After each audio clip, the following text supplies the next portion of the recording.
আজকে দুপুরে রান্নার সময় একই সাথে গ্যাসও শেষ হয়ে গেছিল আর কারেন্টও চলে গিয়েছিল। যেহেতু অনেক ঝড় বৃষ্টি, কারেন্ট তো আসলোই না, তো কিভাবে রান্না করলাম। সো হ্যালো এভরিওয়ান, আসসালামু আলাইকুম, welcome back to my other blog. আশা করি সবাই ভালো আছেন, আলহামদুলিল্লাহ আমিও ভালো আছি। তো প্রতিদিনের মতো আজকের ভিডিওটা সকাল থেকেই শুরু করলাম। সকালে নাস্তার জন্য এখানে আমি রুটি বানিয়ে নিয়েছিলাম আর সাথে ছিল আদা দিয়ে মশলা দিয়ে একটা রং চা বানিয়েছিলাম, আর ছিল আগের দিনের কিছু মুরগির মাংস ছিল, ওগুলো দিয়ে সকালে নাস্তাটা সেরে নিলাম। তারপর দুপুরের জন্য রান্না করার জন্য সবকিছু গুছিয়ে নিয়েছিলাম। আর এগুলো হচ্ছে দুন্দুলগুলোকে আমি ভাজি করার জন্য একদম ছিলে পরিষ্কার করে ধুয়ে নিয়েছি। আর এখানে আলু আর মুরগিটা কেটে নিয়েছি, এখনো ধুইনি, অবশ্য ধুয়ে নেব। আর এদিকে আমি দুন্দুল ভাজিটা বসিয়ে দিয়েছি। লবণ আর হলুদ দিয়ে আমি দুন্দুলটা সেদ্ধ করে নিচ্ছি। আর এটা থেকে অনেকটা পরিমাণ পানি এমনিতেই বের হয়ে যায়, আমি কিন্তু একটুও পানি দেইনি, এই পানিটা এমনিতেই বের হয়ে গেছে। তো আমি ঝাঁপিতে ঢেলে দিয়ে পানিটা একদম ছেঁকে নিচ্ছি। আর পাশের চুলাতে আমি ডাল সেদ্ধ বসিয়ে দিয়েছি। ডাল তো প্রতিদিন রান্না করতেই, যেহেতু আমার ছোট ছেলেটা একদমই ডাল ছাড়া ভাত খেতে পারে না। এর আগের দিনের কিছু একটু শাক ছিল, শাকটুকু গরম করে নিয়েছি। আর এখানে পেঁয়াজ আর কাঁচামরিচ দিয়ে আমি দুন্দুলটা ভাজি করে নিচ্ছি। যেহেতু এই ভাজিটা আমার ছেলেরাও খাবে, তাই একদমই ঝাল কম দিয়ে ভাজিটা করে নিয়েছি। আর এই ভাজিটা কিন্তু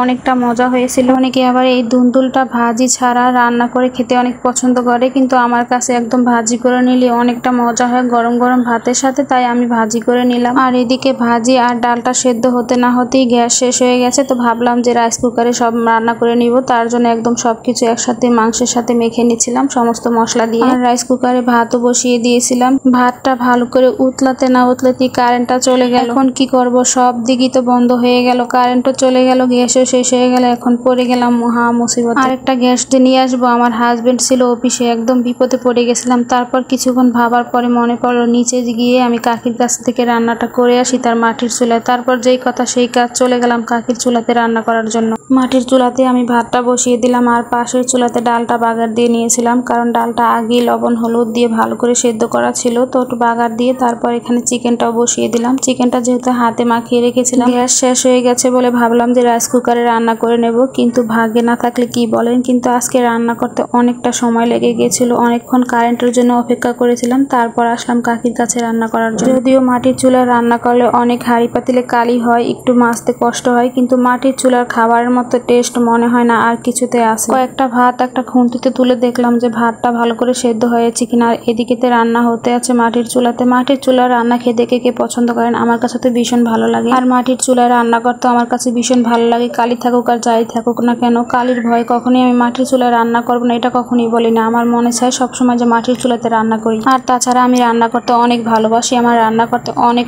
ভালো লাগে। তো যাই হোক, কথা বলতে বলতে এদিকে রান্না শেষ হয়ে গেল। একটু জিরার গুঁড়া দিয়ে আর একটু ঝোল ঝোল থাকতে রান্নাটা নামিয়ে নিয়েছি। এভাবে রান্না করে খেতে অনেক মজা হয়, মাটির চুলাতে একটু ঝোল ঝোল, তাই একটু ঝোল ঝোলে রেখে দিলাম। তো আজকের মতো ভিডিওটা এই পর্যন্তই। সবাই ভালো থাকবেন, সুস্থ থাকবেন, আল্লাহ হাফেজ, আসসালামু আলাইকুম।